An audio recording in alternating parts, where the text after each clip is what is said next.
पंचमाधिकरणम आरचेति, पांचवा अधिकरण आरंभ करते हैं। इसका नाम है पाशाधिकरणम। उन्हीं दो मंत्रों को ले रहे हैं, पाशम और पाषाण। द्वितीया का एक वचन और द्वितीया का बहुवचन है, उन्हीं पर विचार कर रहे हैं। उत्कृष्टव्यो नवा मंत्रो बहुवर्तो असंगतत्वतः उत्कर्षो न विकल्पो असौ गुणे त्वन्याय कल्पना। उत्कृष्टव्यो नवा, ये जो मंत्र है उसमें से बहुवचन वाला जो मंत्र है पाषाण, उनका उत्कर्ष करना चाहिए या नहीं करना चाहिए। कहते कैसे ले जाओगे? एक पशु है और बहुवचन मंत्र का क्या काम है?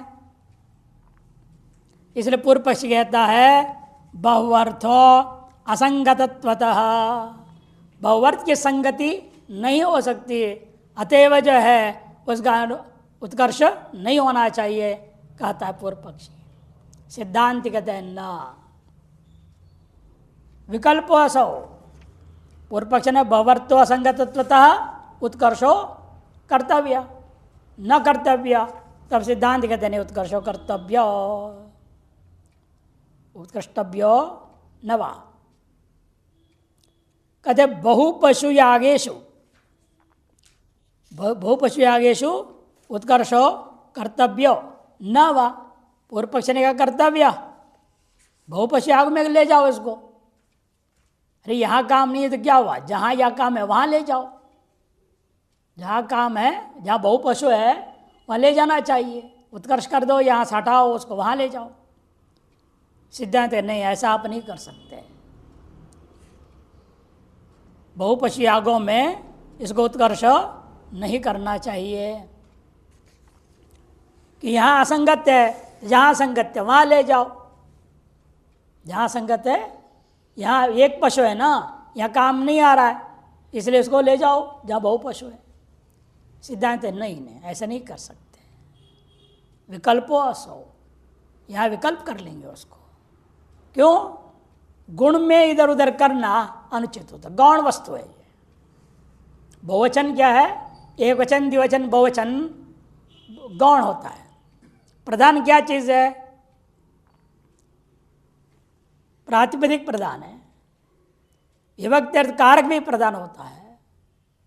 विभक्ति अर्थ क्या है? कारक, कर्मादि, वो प्रधान रहेगा। सबसे अंत में है संख्या, एक वचन, द्विवचन, बहुवचन, सबसे अंत में है वो, अतः गौण है वो। नियम बताएंगे।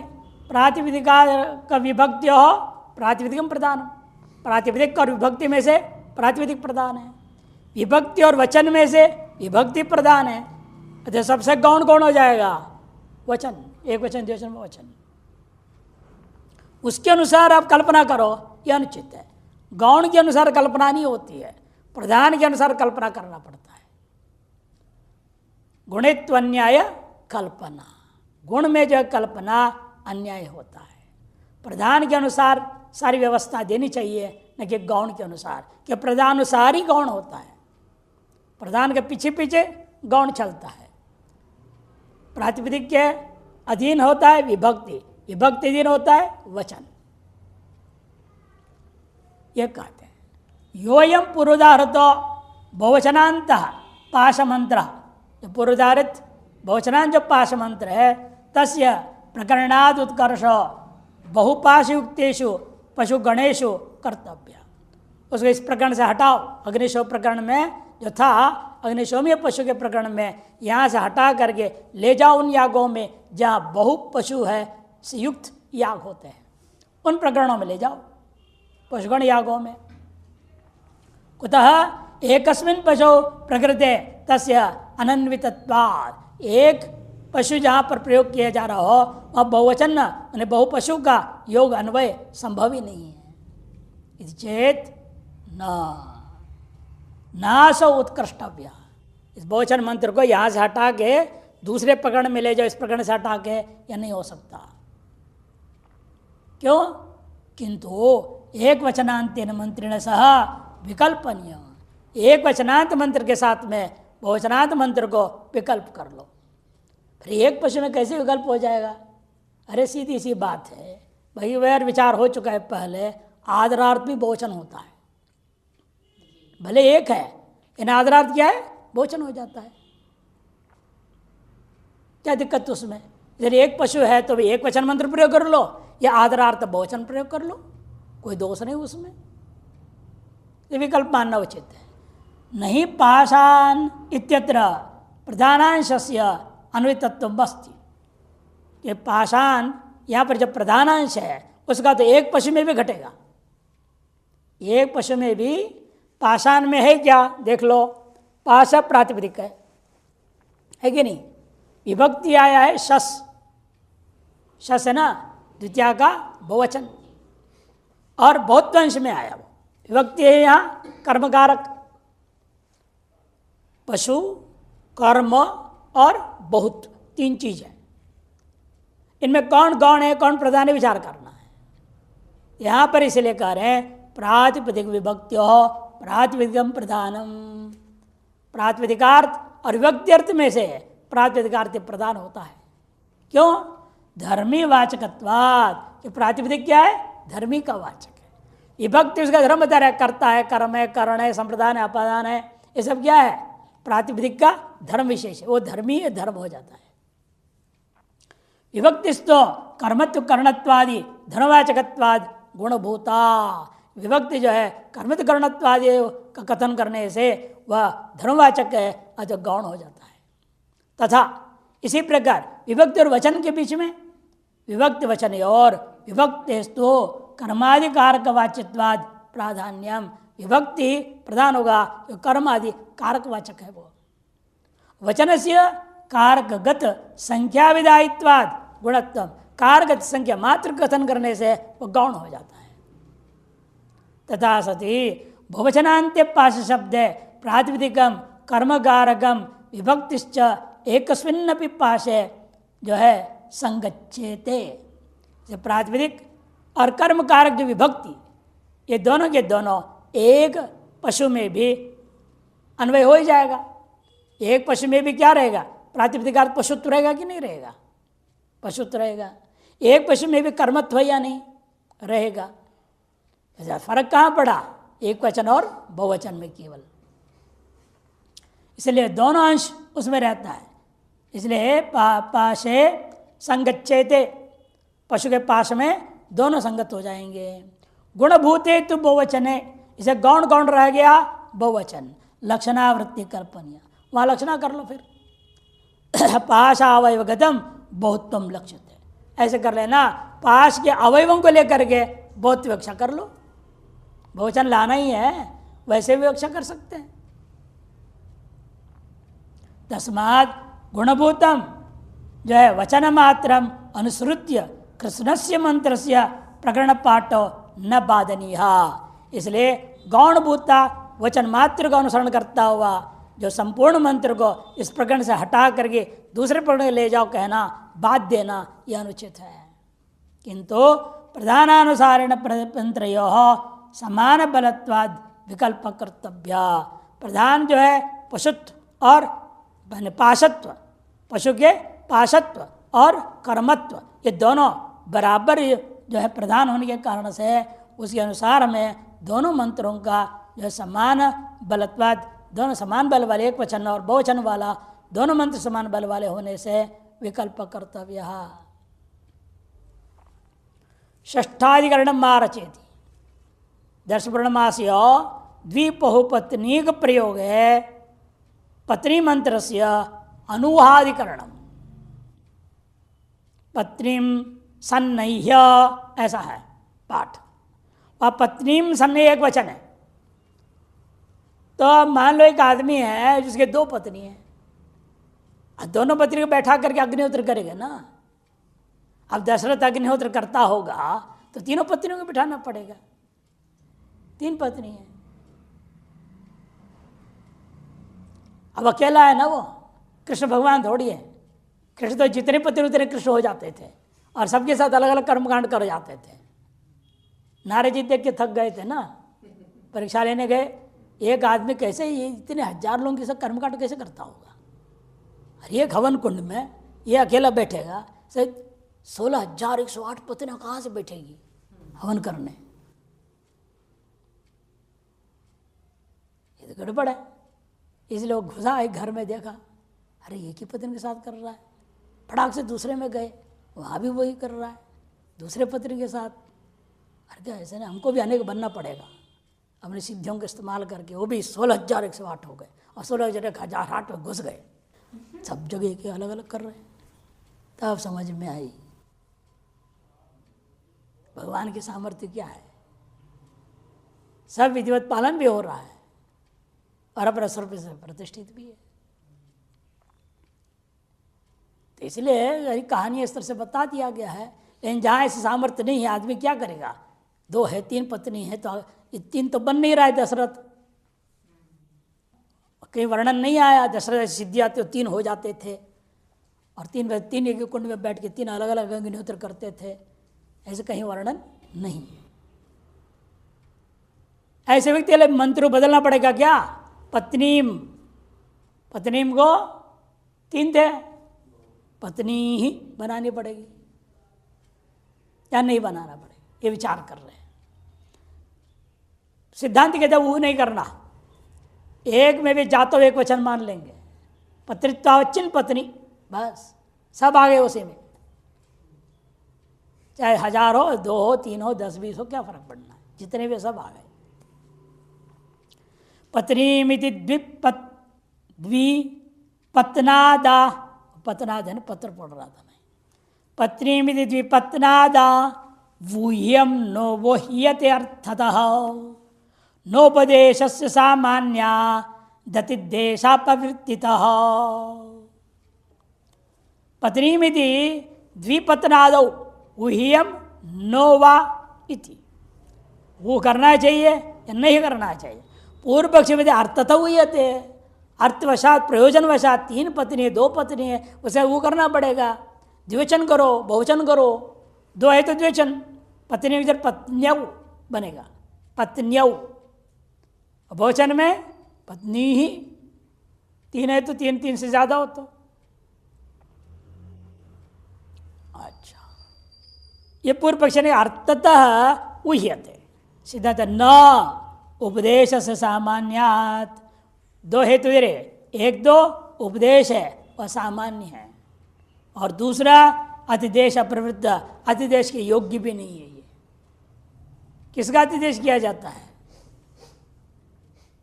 द्रव्य और देवता, द्रव्य और देवता का अतिदेश होगा ना।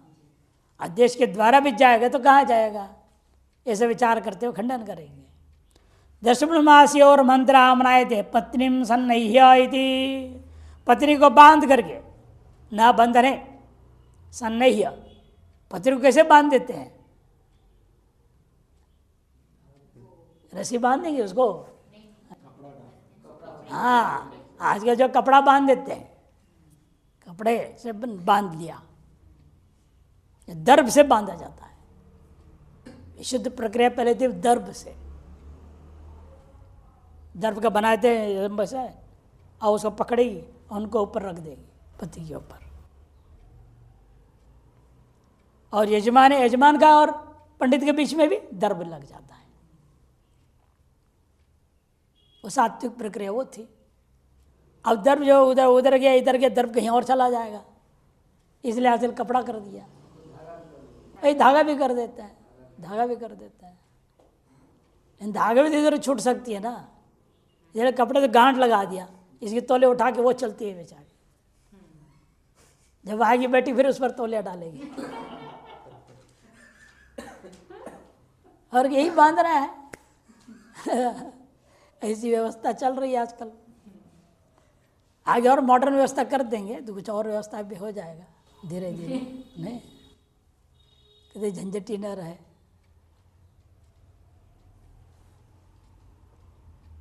तो पत्नीम सन्नह्य इति तत्र एक पत्नी कस्य यजमान से प्रयोगे संवेतार्थम एक वचनांत पत्नी शब्द। एक पत्नी वाला यजमान है, उसके प्रयोग में संवेद पदार्थ के हेतु एक वचनांत्य मंत्र आया है पत्री शब्द पत्नीम सम्नयति सच द्विपत्रिक से बहुपत्रिक से च प्रयोगे। यदि यही मंत्र को द्विपत्रिक वाला बहुपत्रिक वाला यजमान बोलेगा तो उसके लिए तो अर्थवशात ऊहनीय अर्थवशात द्विवचन बहुवचन बना लेना चाहिए। यदि चेत भयवाम नहीं हो सकता।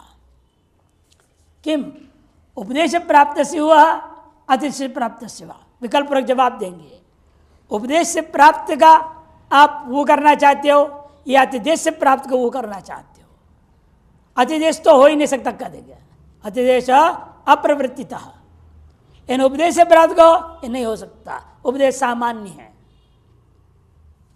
विकल्प उठाए पहले, उपदेश प्राप्त का वो करना चाहते हो या अतिदेश प्राप्त का।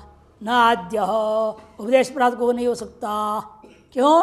उपदेशस्य सर्वप्रयोग साधारणत्वात्, जो उपदेश है सर्वप्रयोग साधारण है। वो यदि एक पत्नी के प्रयोगार्थम एवं मंत्रोपदेश स्यात्, यदि एक पत्नी के प्रयोग के लिए मंत्रोपदेश होता फिर तो क्या करते, जैसे प्रकृति याग और विकृति याग, तो एक पत्नी के लिए मंत्र, फिर एक प्रकरण खत्म करके अवान्तर प्रकरण आरंभ करते। द्विपत्नी के लिए विशेष होगा, बहुपत्नी के लिए विशेष होगा। ऐसे एक ही प्रकरण में 3 भाग होना चाहिए था, 3 कांड के रूप में, एक पत्नी कांड, द्विपत्नी कांड और बहुपत्नी कांड। ऐसे तो है ही नहीं, एक ही आया और सामान्य कथन है। एक ही आया है और सामान्य कथन है। वह उपदेश से सर्वप्रयोग साधारणत्वात्, यदि एक पत्नी का प्रयोगार्थम एवं मंत्रोपदेश स्यात् तदानीम एक वचन विवक्षेत, न तो एवं अस्ति, ऐसा नहीं है। ऐसे कैसे पता चला ऐसा नहीं है? अन्यथा द्विपत्निक बहुपत्निक प्रयोगायोर मंत्र एवं नोपदिश्येत। अन्यथा जो है द्विपत्निक और बहुपत्निक प्रयोगों के लिए अलग से मंत्र ही उपदेश एवं नोपदिश्येत। तत्र कुत ऊहानुह चिंता अवकाश से, जब ऐसा है फिर ऊह और अनु की चिंता का अवकाश कहाँ रह जाता। साधारणे तो उपदेशे सर्वप्रयोग समेतार्थतया पत्नी पदे प्रातिपदिकम कर्मकार विभक्तिश्च इति उभयम एव पाषण न्यायेन विवक्षितम्। इसे पूर्वाधिकरण न्याय के अनुसार यहाँ भी हम क्या करेंगे, प्रातिपदिक अर्थ और कारकार्थ उतर ही लेंगे, वचनार्थ को त्याग देंगे, गौणे वो उसको छोड़ देंगे। साधारणे तो उपदेश है सर्वप्रयोग संवेदार्थ बोध कराने के लिए पत्नी पद में प्रातिपदिक और कर्म कारक इतने ही लूंगा। उभयमेव पाषण न्याय विवक्षितम्। एक वचन तो अदृष्टार्थतया सर्वप्रयोगे असमेतार्थतया पत्नी पदेशु यथावस्थितम एव पठनीयम। एक वचन अदृष्टार्थ होने के कारण से सर्वप्रयोग में असंवेत हो जाएगा वो। अतः पत्नी पद में पदेशु यथावस्थितम एव पठनीयम, जैसा औचित्य वैसे पाठ करनी चाहिए। और अतिदेश क्यों लेकर कहो, वो पक्षी नहीं बनेगा। ना अतिदेश प्राप्त वह अतिदेश प्राप्त वो नहीं कर सकते आप द्वितीय पक्ष। क्यों? द्वीप बहुपत्निक प्रयोग और अविकृतित्वेन, देखो अलग कोई विकृति आकर भी उसको गणना नहीं किया गया। द्विपत्नी प्रयोग अलग विकृति है, बहुपत्नी प्रयोग अलग विकृति आग है। ऐसे 3 दर्शपुरमास वर्णन करते। एक पत्रिक दर्शपुरमास का एक प्रकरण होता, प्रकृति बोलते उसको हम। उनमें से जो सामान्य मंत्र छोड़ के द्विपत्निक के लिए अलग मंत्र होता, बहुपत्निक के लिए अलग मंत्र होता, तब हम अतिदेश करते। इन्हें अतिदेश का प्रसंग ही नहीं है, इसलिए द्विबहुपत्निक प्रयोग और अविकृतित्वेन अतिदेश अयोगात तस्मादत्र नास्ति। सप्तमाधिकरण मार्चेति, 7वां अधिकरण आरंभ होता है। विकृतो बहुपत्निक प्रयोगे मंत्र अनुहाधिकरणम। मान लो हम दशप्रणास याग की बात छोड़िए, मान लो दशप्रणास को विकृति याग कर रहा हूं। ये सौर्य याग था ना, दशप्रणास की विकृति कौन है? सौर्य। सौर्यम चरुण निरूपेद ब्रह्मर्चस का महा वहाँ है। अब उस याग में हमें विचार करना है, वहाँ बहुपत्निक यजमान हो तो क्या करना? तब तो अतिदेश से आ रहे हैं ना, प्रकृति से मंत्र सब आएंगे। तो वो करेंगे कि नहीं करेंगे? तब सिद्धांत तब भी वो नहीं करना, अनुहादिकरणम। विकृतो बहुपत्नीक प्रयोगे अपि मंत्र अनुहादिकरणम। ऊह्यो नो वैश विकृता वूह्यो अपाठे न पाशवत नादृष्ट छांदसत्वाभ्याम पाशे छांदसता नहीं। ऊह्यो नोवा, वो करना चाहिए नहीं करना चाहिए? कहाँ की बात कह रहे हो? विकृत, विकृति आगो में। पूर्व पक्ष वही हो, अपाठे न पाशवत, पाश के समान यहाँ पर विलक्षण अलग विशेष पाठ नहीं है। अलग कोई विधि होता इसका बात देते, भाई ये अलग विधि है, सब प्रकृति से अतिदेश नहीं होगा। अलग से कोई पाठ न होने से इसका अतिदेश करना चाहिए, अतिदेश वो भी करना चाहिए। सिद्धांत न अदृष्ट छांदसत्वाभ्याम, एक तो अदृष्टार्थ है वो और छांदसत्व, इन दो हेतुओं के आधार पर हम निषेध करते हैं। लेकिन पाश में क्या है? छांदसता नहीं, पाश में छांदसत्व नहीं होता। पाश में वो प्रातिपदिक है ना, विभक्ति में भी छांदसत्व नहीं, वचन को लेकर के व्यवहार है, वहाँ छांदस व्यवहार होता है। इसलिए कहते हैं यहाँ पाश में तो छांदसत्व भी नहीं है। अतएव अतिदेश होने पर भी वहाँ मंत्र में ऊह नहीं होगा। प्रकृतिवत विकृति कर्तव्य के आधार पर प्रकृति से अतिदेश तो हो जाएगा मंत्र का, लेकिन ऊह नहीं करना, जरूरत नहीं है। एष एक वचनांत पत्नी मंत्रो विकृतो द्वीपो पत्नी के प्रयोग और ऊहनीय। पूर्व पक्ष कहता है ये जो एक वचनांत मंत्र है, पत्नी पत्नीम सन्नह्यते सन्नह्य इत्यादि मंत्र, उसको पत्नी मंत्र को विकृतियाग में जब ले जाएंगे, और विकृतियाग में देखो आप, और दो पत्नी का यजमान है, बहुपत्नी का यजमान है, उसके अनुसार आपको प्रयोगयोर ऊहनीय, द्विपत्री प्रयोग में भी वो करना चाहिए, बहुपत्री प्रयोग में भी वो करना चाहिए। कुतः पाठाभावात, वह अलग से कोई जो है पशुपाश मंत्र पाठ के समान ये अलग कोई पाठ है नहीं। प्रकृत हो अर्थानुसारेण प्राप्तोपि वह, प्रकृति में प्रयोजनानुसारेण प्राप्त है ऊह, सर्वप्रयोग साधारणेन मंत्र पाठेन जो है बाधित। तो सर्वप्रयोग साधारण मंत्र पाठ के द्वारा ऊह को बाध दिया जाएगा, कि सर्वप्रयोग साधारण है ना, वो बिना ऊह का चला जाएगा, इसलिए हर जगह पे वो। विकृतो तो बाधक से पाठ से अभावेन अस्माद आयत्त प्रयोगे अर्थानुसारेण ऊहो युक्त। विकृति में जो है, लेकिन पूर्व पक्ष से ठीक है, वहाँ नहीं होगा, लेकिन यहाँ होगा। विकृति में जब तू कहते नहीं, व्यावर्तन कर दे पहली बात को, तू विकृतो तू बाधकस्य पाठस्य भावेन, बाधक कोई पाठ न होने से अस्माद आयत्त, उसी प्रकृति से आया हुआ और मान करके आयत्त प्रयोग में अर्थानुसारेण वो युक्त, अर्थ वो करना उचित है।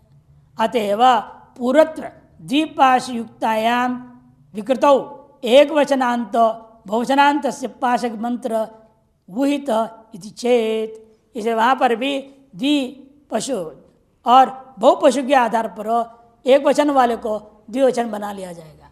बहुवचन वाले को धैर्य एक अलग से मंत्र, पाश मंत्र, वहाँ कुछ करने की जरूरत नहीं है।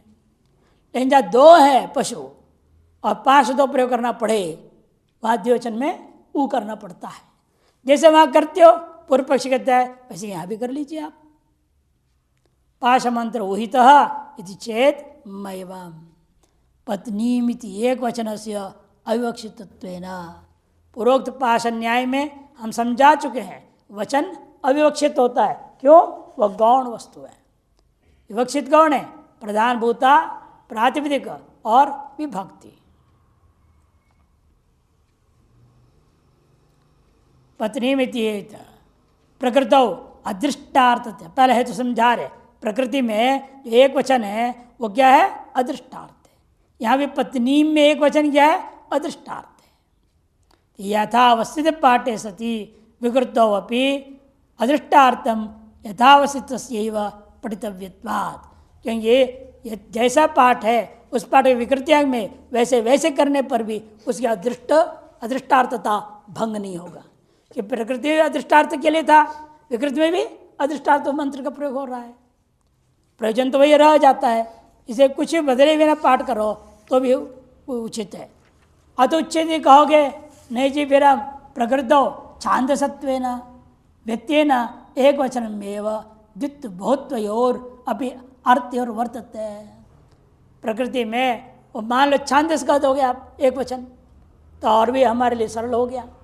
एक छांदस कह दिया तो व्यत्ययो बहुलम, हम ये कहेंगे द्विवचन को एक वचन कर दिया है, बहुवचन को भी एक वचन कर दिया, सर्ववचन को एक वचन में रूप बोल दिया है। व्यत्यय बहुलम सूत्र के आधार पर व्यवस्था बन जाएगी। व्यत्यय ने एक वचन में व द्वित्व बहुत्वयोर अपि अर्थयोर वर्तते। एक वचन वाला इस पद में भी द्वित्व बहुत वाला जो अर्थ है वो भी इसमें विराजमान है। एवं तर्हि विकृतोपि वह मंत्रेण द्वित्व बहुत्व विधानात् माँ भूत हुआ। इसलिए विकृतियाग में भी यह मंत्र जैसे कि वैसे जाने पर भी ऊ के बिना द्वित्व बहुत्वादि अर्थ अपने आप ज्ञात हो ही गया, इसे वो की जरूरत नहीं है। न चैवं पाशी वो माभूत, फिर तो पाश प्रकरण में क्यों आपने स्वीकार किया, वहाँ भी नहीं होना चाहिए। इति न शंकनीयम प्रकृतौ एक वचन बहुवचन योर एकस्मिन्नेव पाशे वैदिक प्रयोग दर्शनात्। वहाँ लेकिन समस्या थी, वहाँ क्या था, पाशम और पाषाण भी था। या पत्नीम और पत्नी दो नहीं है ना, एक ही है साधारण प्रयोग, और सर्वसाधारण मानना पड़ेगा इसे। वहाँ विकल्प से दो आ गए थे, दो आने से किसी एक को लोगे उसके अनुसार आपको ऊ करना पड़ेगा, यहाँ ऐसे जरूरत नहीं है। पाशे वैदिक प्रयोग दर्शनात् एकस्मिन् एव पाशे वैदिक प्रयोग दर्शनात् द्वित्वे तदभावात्, द्वित्व में नहीं रहेगा, इसे ऊ करना पड़ेगा। और बहुत में ऊ किए बिना बहुत वाला मंत्र ले लो, बहुवचन वाला मंत्र ले जाऊंगा अतिदेश करके। तस्मात् पाशस्य ऊह विकृतो न तो पत्नी पदस्य। पाश शब्द का तो विकृतियाग में जाने पर हम वो करेंगे, लेकिन पत्नी शब्द पद का कहीं वो की अपेक्षा नहीं है। अष्टमाधिकरण मारचेति, आठवां अधिकरण आरंभ करते हैं। पशुधर्माणां समान विध्य पक्षे प्रासमा शब्दस्य अनुवादिकरणाम अग्निशोम्य सवन स्थास्तुल्य विधयो यदि अग्निशोम्य सवन स्थास्तुल्य विधयो यदि प्रास्मायते तदा मंत्रे पत्नी न्यायेन नोहनम। अग्निशोम्य सवन में यदि तुल्य विधियां मानते हो तो प्रासमा इत्यादि शब्दों का आपको ऊ करना चाहिए। पूर्व पक्ष कहेगा सिद्धांत नहीं, तदा मंत्रे पत्नी न्याय, पूर्वाधिकरण पत्नी न्याय के द्वारा न ऊहनम, ऊ करने की जरूरत नहीं है। अग्निष्टोम उक्त्य षोडशी अतिरात्र रूपासु ज्योतिष्टोमस्य संस्थासु। अग्निशोमीय सवनस्था, संस्था के लिए सब सर बोल के नहीं बोलना पड़ा श्लोक के कारण से। अग्निष्टोम संस्थाक, उक्ति संस्थाक, षोडशी संस्थाक और अधिरात्र संस्था के नाम से ज्योतिष्टोम के विभाग हैं। संस्थासु एकोत्तर वृद्ध्या सवनिया पशवा बनाता, एक से उत्तरोत्तर में वृद्धि करके सवनीय पशुओं को कहा। पहला वाला एक पशु है तो किसमें, अग्निष्टोम में, उक्ति में क्या हो जाएगा, 2 रहेगा, फिर षोडशी में 3 रहेगा, फिर अतरात्र में 4 हो जाएगा। एक एक वृद्धि करके है वहां पशु विधान किया गया। उत्तरोत्तर जो है एकोत्तर वृद्धिया सवनिया पशवा मनाता। आग्ने पशुर अग्निष्टोम आलभ्य ऐन्द्राग्न उक्थ्ये द्वितीय, ऐन्द्रोवृष्टि षोडशिनी तृतीय, सारस्वती मेषी अतिरात्रे चतुर्थी, ये विधि बता दिया। आग्नेय पशु अग्निष्ठों में, आग्नेय पशु को अग्निष्ठों में आलम्बन करके आलभ्य इंद्राग्न उक्त्य द्वितीय हो। फिर इंद्राग्न नामक उक्त्य जो वाजपेयी में पहले आप करेंगे, आप आग्नेय करेंगे, फिर दूसरा भी करना आपको इंद्राग्न में। फिर इंद्रो वृष्टि, वृष्टि को लेकर के इंद्रिय याग जो है करना है षोडशी में, पहले 2 के साथ आग्नेय भी रहेगा वहाँ पर और इंद्राग्न भी रहेगा और इंद्र भी होगा। सारस्वती मेषी अतिरात्र चतुर्थी थी तयते सवने पशव अग्निशौम्य पशुना समान विधेयो। ये सभी पशु जो है अग्नि पशु के समान सभी सवने पशुओं को लिया जाता है। न तो तद विकृत, उनके विकृति भी नहीं है ये। इति कसिचित पूर्व पक्षिणो मतम, ऐसे किसी पूर्व पक्षी का मत है। तदेव अभिगम्य, उस पूर्व पक्ष के मत को हम स्वीकार करके जवाब पहले दे देंगे। कृत्वा चिंता विक्रियते है, पुनर्विचार किया जा रहा है। अध्रिगु प्रैश मंत्रे, अध्रिगु प्रैश मंत्र सवनी पशु याग में उसमें कहा प्रास्मा अग्निम भरत इति, प्रा अस्मय पुलिंग में है। आप उसको क्या करें, ये सारस्वती मेषी स्त्रीलिंग है, आप अस्मय को हटाना पड़ेगा ना, अस्य ही कहना चाहिए, वो करना चाहिए। पूर्व पक्ष क्या करो, वो करो, पुल्लिंग को बदलो स्त्रीलिंग बनाओ, कि वचन बदलना वजन भी बदल दो, वो करना चाहिए पूर्व पक्ष कहेगा। अग्निम भरते वाक्ये पुल्लिंग चतुर्थी एक वचनांत इदम शब्द पठित तसे मेष्याम स्त्रीलिंगतया नास्ति हो इति प्रथम पादे निर्णितम। उसमें मेषी में जब स्त्रीलिंग होने के नाते वह करके पुल्लिंग को स्त्रीलिंग बनाना चाहिए, ऐसे जब कहा था वहाँ प्रथम पाद में, इसी जो है 9वें अध्याय के प्रथम पाद में निषेध कर दिया था, लिंग का वो नहीं करना है। अब यहाँ लिंग की चर्चा नहीं, अब एक वचन को क्या करना है, द्विवचन बहुवचन करना है कि नहीं करना।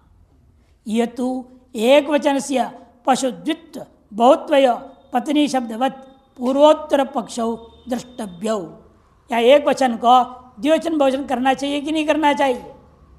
पशुगत द्वित्व को लेकर, पशुगत बहुत्व को लेकर द्विवचन बहुवचन करना चाहिए कि नहीं, या ये पूर्व पक्ष पूर्वाधिकरण के अनुसार ही लेना, उत्तर पक्षी पूर्वाधिकरण के अनुसार। जैसे पत्नी शब्द क्या था, एक वचन था ना, वो करना नहीं बोला आपने, इसलिए यहाँ पर भी वो नहीं होगा। अर्थानुसारेण द्विबहुवचन योरुह इति पूर्व पक्ष स्वयं समझा रहे, अर्थ के अनुसार जो है विचार करते हुए द्विवचन और बहुवचन का वो करना ही चाहिए, पूर्व पक्ष कहेगा। उपदेशस्य साधारणत्वेन सर्वत्र संवेतार्थयो प्रातिपदिक विभक्ति और रेव विवक्षितत्वेन एक वचन से अविवक्षितत्वात्। उपदेश लेकिन साधारण होने से सर्वत्र संवेद पदार्थों का प्रातिपदिक और विभक्तियों का सर्वत्र समान है। विवक्षितत्वेन एक वचन से अविवक्षितत्वात्, एक वचन क्या है, गौण है, अतः अविवक्षित हो जाता है। कथंचित विवक्षितत्वेपि, और किसी उसको विवक्षित कर भी लें आप तो भी छांदसेन वचन व्यत्ययेन द्व्यर्थ भवर्थ वाचित्व नास्ति होइति राधांता। फिर छांदस हम उसको वचन व्यत्यय करके द्विवचन बहुवचन भी एक वचन में छिपा हुआ मान लेंगे, अतः वो की अपेक्षा नहीं रहेगी इस मंत्र को ले जाने पर। परमार्थ तस्तो, वास्तविकता क्या है, सवनीय पशुनाम अग्निशौम्य विकृतित्वाद अस्त्यो लिंग वचनयो पाषण न्यायन वह।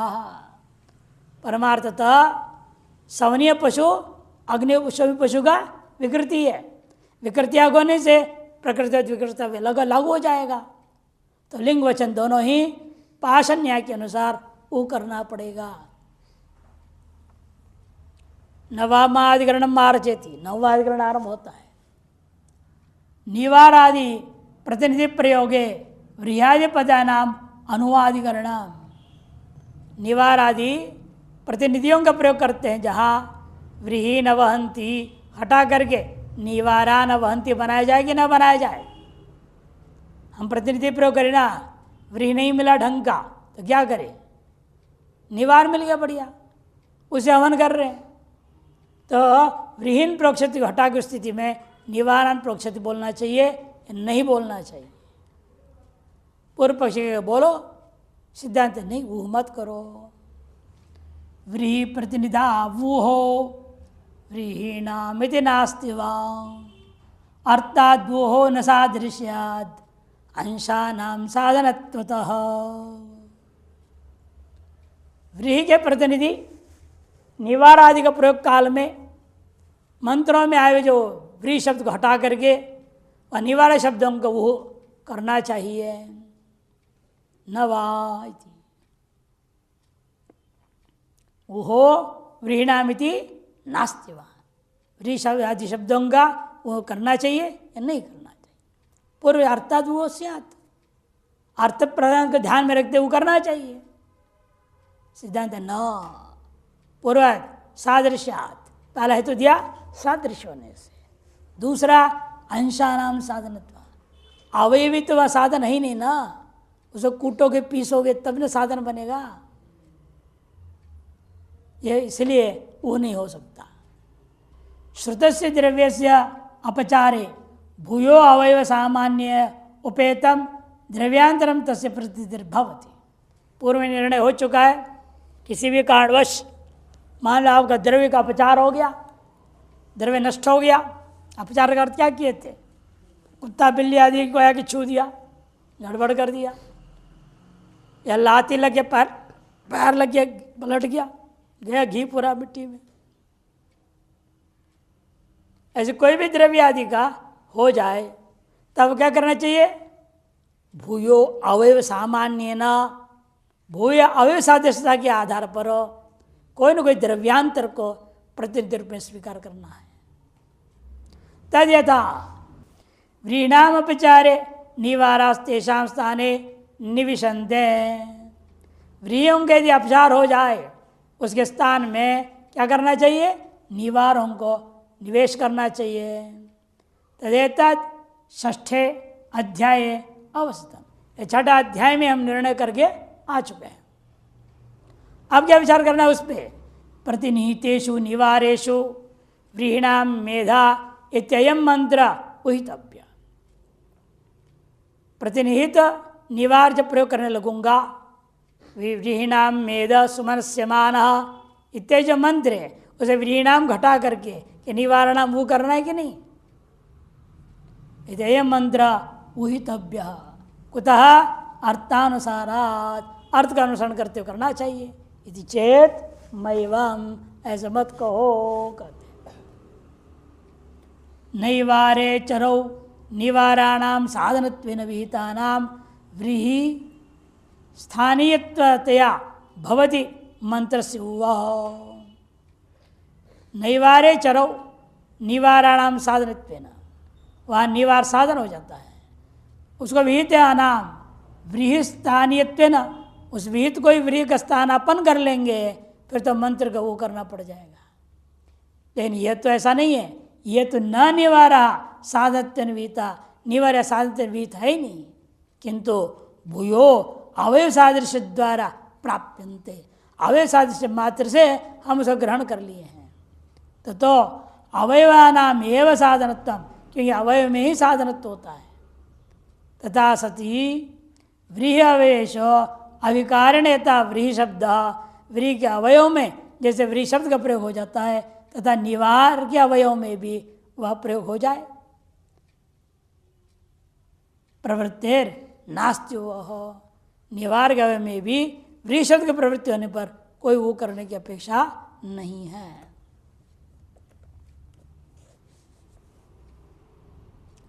अध्रुव प्रेषे चक्षुरादि पदानाम अनुहादिकरणाम, अध्रुव का प्रेष मंत्र है, वहाँ पर जो चक्षुरादि पद आए हुए हैं उनको वो करना चाहिए या नहीं। पूर्व पक्ष वो करो,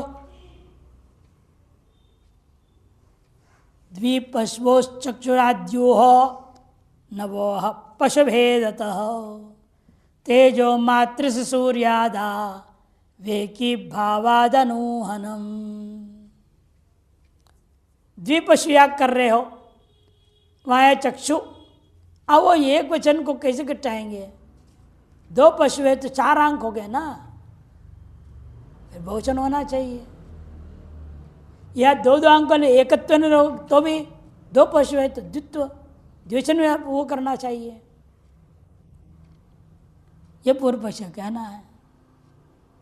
वो नवा पूर्व वह, क्यों? पशु भेदता, पशु भेद से जो वो करना चाहिए। तेजो मात्र से सूर्यादौ एक ही भावादनुहनम, दृष्टान देते जैसे सूर्य वो तेजो मात्र है, अनेक किरणों सब व्याप्त हो रहा है, फिर उसका एकत्व भंग नहीं होता। यहां पर उसी प्रकार से घटा लो। अग्निशोम्य पशु अदृगु प्रयशे पशु संबंधी चक्षुरादि नाम सूर्याय संसर्ग आमनायते। पशु संबंधी चक्षुरादियों का सूर्यादि के साथ संबंध कथन किया। सूर्यम चक्षुर गमयतात वातम प्राणम अन्वसर्जतात दिशा श्रोत्रम इत्यादि। चक्षु जो है सूर्य के साथ एकीभूत हो जावे, वायु ये प्राण है वायु के साथ एकीभूत हो जावे, श्रोत इंद्रिय तत्कारणीभूत दिशा के साथ इत्यादि। मैत्रम श्वेतमाल भेद वारुणम कृष्णमिति वीतयोर द्वयो पशुवोर मंत्र गत चक्षुरादि शब्द द्विवचनान्तत्वनुहनीय। मैत्रम श्वेतमाल भेद वारुणम कृष्णम, 2 पशु है, इसमें क्या करेंगे आप? एक मैत्र पशु एक वारुण पशु, द्वयो पशुओर मंत्रगतौ, मंत्रगत जो आप क्या करेंगे? चक्षु शब्द को वो करना चाहिए, पूर्व पक्ष कहता है द्विवचनान्तत्वेन ऊहनीय। क्यों क्यों करना चाहिए? ये तो क्या है? कुतः जवाब में कहते हैं भेदेन चक्षुरादि नाम भिन्नत्वात्, पशु का भेद के कारण से पशु भेदेन चक्षुरादि नाम भिन्नत्वात् इति चेत मैवाम नहीं अत्र इंद्रियाधिष्ठानम शरीरगतम गोलकम चक्षु शब्देन विवक्षिताम। इंद्रियों का अधिष्ठान होता शरीरगत जो गोलक विशेष को यहाँ चक्षु शब्द से नहीं कहा गया है। तद विवक्षायाम एकस्मिन्नपि पशो गोलक भेदाद एक वचनांत चक्षु शब्द से अनन्वय प्रसंगात। यदि नहीं मानोगे फिर यदि विवक्षा करने लगो, हम कहते एक पशु में भी 2 अंक है ना, फिर चक्षु एक वचन कैसे प्रयोग हुआ? ये गोलक भेद लोग है, इसका गोलक अलग उसका गोलक अलग है। एक गोलक खराब है एक गोलक ठीक है, ऐसे भी होता है। जैसे हम ही लोगों का है, एक गोलक ज़्यादा खराब है एक गोलक कम खराब है। गोलक भेद है तब ना, एक ही गोलक होता तो एक साथ दोनों खराब होता, ऐसे तो होता नहीं। इसलिए कहते देखो अगर क्या करना, एक पशु में भी 2 द्विवचन होना चाहिए, एक पशु में भी 2 श्रोत्र है, सब 2 बोलना चाहिए। नहीं है इंद्रियाधिष्ठान शरीरगतम गोलकम चक्षु शब्देन विवक्षितम। तद्विवक्षायाम एक सन्नपि पशु, एक पशु में भी क्या हो जाएगा? गोलक भेदाद एक वचनांतत्व चक्षु शब्द का अनन्वय होने लगेगा। गोलकस्य सूर्यादि प्राप्ति संवाच्य, और गोलक सूर्य के साथ अभेद कैसे प्राप्त होगा? गोलक तो ये मर जाता है, उसे जला के राख हो जाता है यहाँ पर गोलक, तो क्योंकि गोलक पर मांस में ही है, चरममयी चीज़ है, ये तो यही जल जाएगा। ये सूर्य के साथ कैसे एकीभूत होगा? इसलिए गोलक से अलग चीज को चक्षु शब्द से लेना पड़ेगा, सूक्ष्म वस्तु को लेना पड़ेगा। गोलकस्य सूर्यादि प्राप्ति असमवाच्य यत्तु रूप दर्शनादि सामर्थ्य लक्षणम तेजो मात्रम तदत्र चक्षुरादि शब्देर विवक्षिता। इसलिए क्या विवक्षित है? फिर रूप दर्शनादि रूपा सामर्थ्य विशेष जो तेजो मात्र स्वरूप है वो चक्षुषा शब्द से यहाँ विवक्षित है। तच्च पशु अनेकत्वेपि ततो निर्गत्य सूर्यादव एक ही भूतत्वाद, वह पशु का अनेक हो एक हो तो कोई फर्क नहीं पड़ता, और उस पशुओं से अलग हो करके सूर्य आदि के साथ एक ही भूत होना भी सर्वसामान्य हो जाता है। अतः समुद्र प्रविष्ट नदीवत न भेदे न प्रतिष्ठते, समुद्र प्रविष्ट नदी के समान एक ही भूत हो जाता है। तस्मात् नास्ति होती।